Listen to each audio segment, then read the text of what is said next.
Hey guys, Ian Blue Music here. Today I'm going to be showing you 3 Fire Waves plugins that I use in every production. Let's get into it. Okay, so if you've been producing for any amount of time and you've used Waves, you know that they're always having some sort of sale, which means I've ended up with a lot of Waves plugins just by happenstance because it's buy 2, get 2 free, and I just need a fourth one or a third one or whatever it may be. But a lot of those plugins I don't use and I don't really even like. But these 3 change the way I produce. They all happen to be vocal plugins, which is super important because I know a lot of you are just producing vocals, especially if you're just rapping over a beat or something like that. I'm in Logic today, but this works for any DAW, FL Studio, Ableton.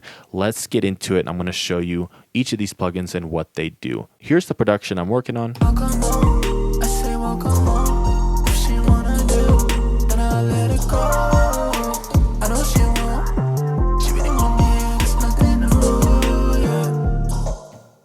All right, so hard-tuned vocals, super processed, but this will work for any vocals that you're doing. I'll go ahead and solo those out. Welcome home, I say welcome home.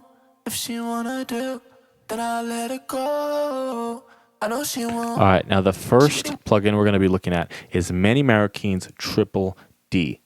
And this is kind of like a multi-band compressor, but it's not to compress the vocals. It's to take care of problem spots of a vocal take. It's got this deboxy function. So if I solo out that frequency, it'll sound like this.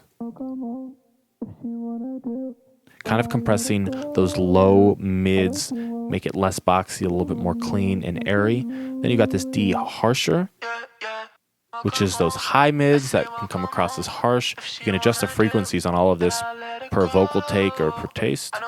And then obviously a de-esser, which doesn't really seem to be hitting right now, but just a little bit there. I'll show you what it sounds like with it on and off.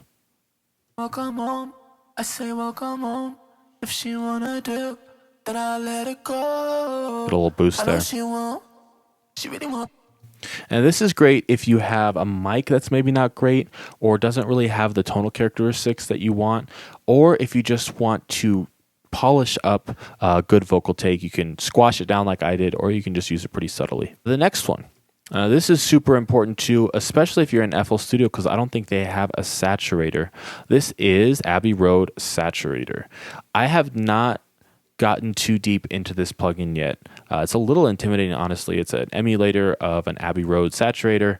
But what I've done is just go into the presets up here, go down to Artist, and then Dave Pensato. I'm a big fan of him. And then Vocal Enhance. And you can see I've tweaked a few things there.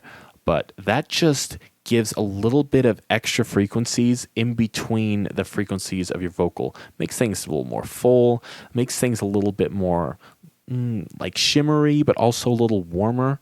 I'll show you what I mean when I solo it or turn it off and on here. Welcome home, I say welcome home.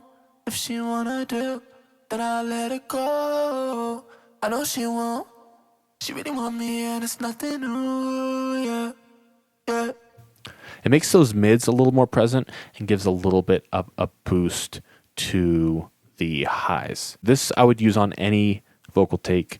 This one again is super processed, but if you've got a pretty natural sounding vocal, that's where this is really going to shine through. The last one, and probably one of my favorite vocal plugins, this is one I can't live without, one that Noah 40 Shabib, Drake's producer, actually said was one of the best vocal plugins ever made.